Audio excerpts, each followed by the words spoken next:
지금 전 세계 자원시장에서 벌어지고 있는 일들을 보고도 단순히 원자재 가격이 오르는구나 정도로 생각하고 계십니까? 그렇다면 여러분은 이미 정보전쟁에서 패배하신 겁니다. 중국이 왜 갑자기 희귀광물 수출 통제의 클라를 휘두르기 시작했는지, 그리고 그들이 왜 조용히 전 세계 광산을 싹쓸이하고 있는지 그 이면을 들여다본 적이 있으신가요? 반도체가 산업의 쌀이라면 이 희귀광물은 그 쌀을 짓기 위한 소치자, 불입니다. 소치 없는데 쌀이 무슨 소용입니까? 미국과 중국의 패권 다툼이 반도체 설계를 넘어 이제는 땅속에 묻힌 자원 쟁탈전으로 번지고 있습니다. 이건 단순한 수급 불균형이 아닙니다. 자원을 무기화하여 상대의 숨통을 조이겠다는 명백한 선전포고입니다. 그런데도 여러분은 아직도 2차 전지나 반도체 완성품의 주가만 살피고 계실 건가요? 반갑습니다. 돈의 흐름을 날카로운 팩트로 꽉 채워드리는 기자의 시선, 양봉입니다. 오늘 주제, 아마 다들 겉핥기식 뉴스로만 접하고 정작 핵심은 놓치고 계실 텐데, 저와 함께 이 지저분하고 복잡한 자원전쟁의 껍질을 제대로 한번 까보시죠. 제가 취재 현장에서 만난 원자재 전문가들은 한결같이 말합니다. 다음 세대의 패권은 리튬, 니켈, 코발트, 그리고 흑연과 갈륨 같은 희귀광물을 쥐는 자가 가져갈 것이라고 말입니다. 여러분, 10년 전 테슬라가 처음 시장에 주목을 받을 때를 기억하십니까? 당시 사람들은 전기차의 디자인과 자율주행 소프트웨어에만 열광했습니다. 하지만 일론 머스크는 무엇을 했나요? 그는 남들이 소프트웨어에 집중할 때 직접 리튬 광산 계약을 체결하고 배터리 내재화를 선언했습니다. 왜 그랬을까요? 결국 제조업의 끝은 안정적인 공급망 확보라는 사실을 꿰뚫어 본 것입니다. 숫자로 한번 증명해 보겠습니다. 최근 중국이 수출을 제한하기 시작한 갈륨과 게르마늄의 세계 생산 점유율이 얼마인지 아십니까? 갈륨은 무려 90% 이상, 게르마늄은 60% 이상을 중국이 독점하고 있습니다. 이건 선택의 문제가 아닙니다. 중국이 문을 닫으면 전 세계 차세대 반도체와 통신 장비 생산이 멈춘다는 뜻입니다. 과거 1970년대 오일 쇼크 당시 석유 수출국 기구가 원유를 무기화했을 때 전 세계 경제가 어떻게 무너졌는지 복기해 보십시오. 지금의 희귀광물은 21세기의 석유입니다. 그런데 여기서 우리가 주목해야 할 점은 중국의 태도입니다. 그들은 왜 지금 이 시점에 카드를 꺼냈을까요? 단순히 미국의 반도체 규제에 대한 보복일까요? 아닙니다. 중국은 이미 20년 전부터 이 시나리오를 준비해왔습니다.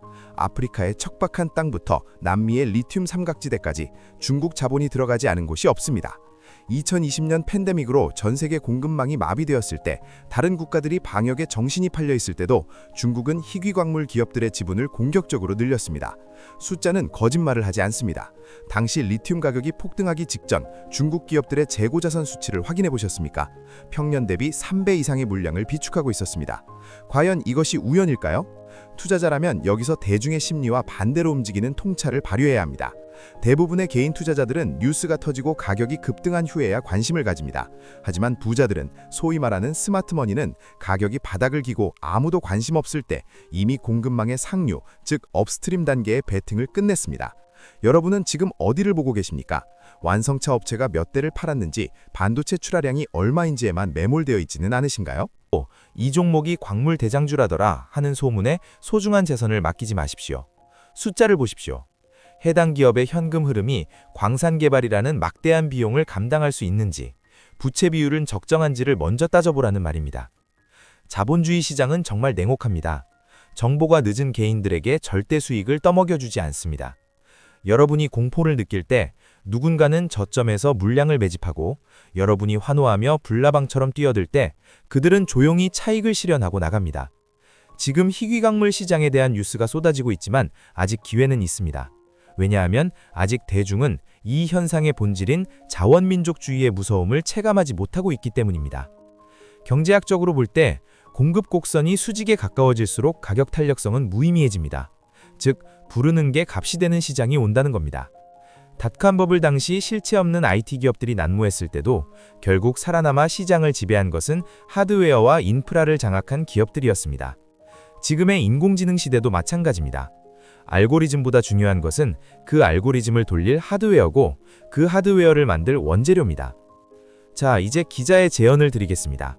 방송 끝나고 지금 당장 HTS나 MTS를 켜서 여러분이 관심 있는 기업들의 원재료 조달 비중과 공급망 다변화 현황부터 확인하십시오. 분기보고서의 사업의 내용 부분을 꼼꼼히 읽어보라는 뜻입니다. 특정 국가에 대한 의존도가 80%가 넘는 기업이라면 그 기업은 언제든지 지정학적 리스크에 무너질 수 있는 시한폭탄을 안고 있는 것과 같습니다. 반대로 선제적으로 공급망을 확보하고 자원 효율화 기술을 가진 기업은 이 위기 속에서 독점적 지위를 누리게 될 것입니다. 막연한 기대감은 투자가 아니라 도박입니다. 철저하게 분석하고 의심하십시오. 뉴스가 말하는 장밋빛 미래가 아니라 그 이면에 숨겨진 비용과 리스크를 계산할 수 있어야 진정한 투자자라고 할 수 있습니다. 부자들은 종목과 사랑에 빠지지 않습니다. 오직 수익의 확률과 리스크의 크기만을 계산합니다. 여러분도 이제는 기도의 매매에서 벗어나 팩트의 매매로 넘어가야 합니다. 세상은 빠르게 변하고 있고 돈의 흐름은 그보다 더 빠르게 움직입니다. 그 흐름의 길목을 지키고 서 있는 것, 그것이 우리가 부의 추월차선에 올라타는 유일한 방법입니다. 오늘 제가 드린 분석이 여러분의 계좌를 지키고 키우는 단단한 초석이 되길 바랍니다.